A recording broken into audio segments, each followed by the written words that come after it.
New this morning, just one strand of your hair can tell you what you're doing wrong when it comes to eating, and it could be preventing you from losing weight. Here to tell us more about this is Danielle Miranda, founder of Rock and Shock Fitness.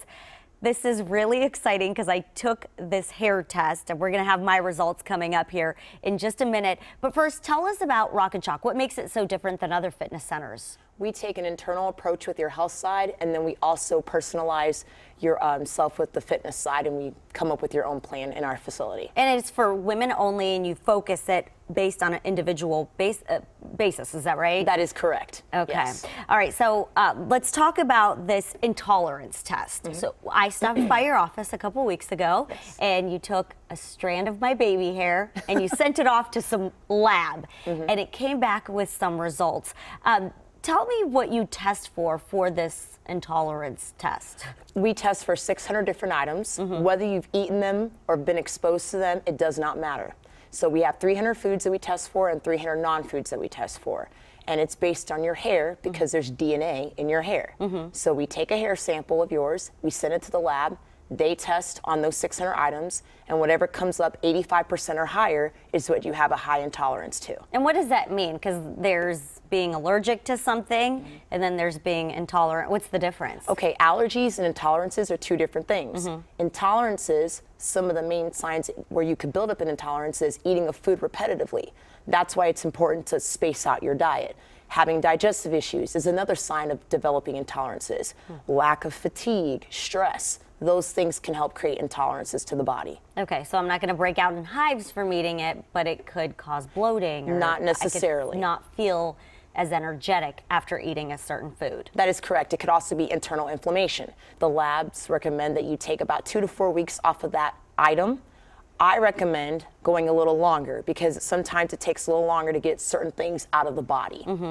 And you could lose weight by Oh, getting yes. rid of these items in your diet? Yes, I've had clients that have lost 20 pounds in 1 month by taking these items out, along with having a good workout regimen and eating a clean diet in general. Interesting. All right, so I'm ready for my results. You brought them here, and you're going to tell me what I am intolerant to, and then my deficiencies as well. So let's go over them. All right, so what are the big ones that you see there that you think could really impact me? Eggplant, Which I love.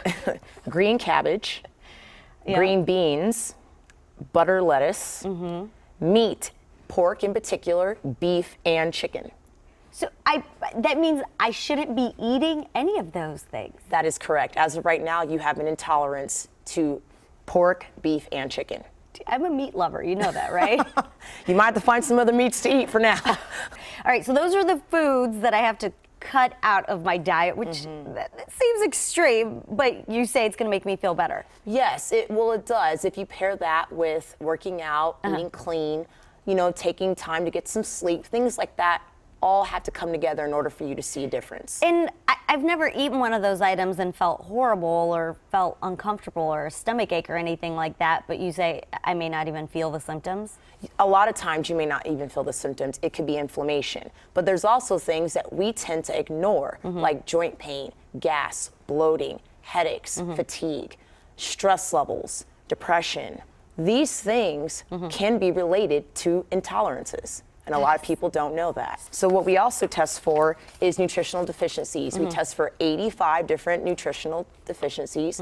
If you have 15% or less in your body, it shows up as a deficiency. Okay, so you're going to go over those with me a little bit later. We don't have to go over them right now, but thank you so much. I feel like I need to change so much of what I eat and what I do, but I appreciate it. Very focused way to look at your health. Not a problem. Thank you very much for having me. All right.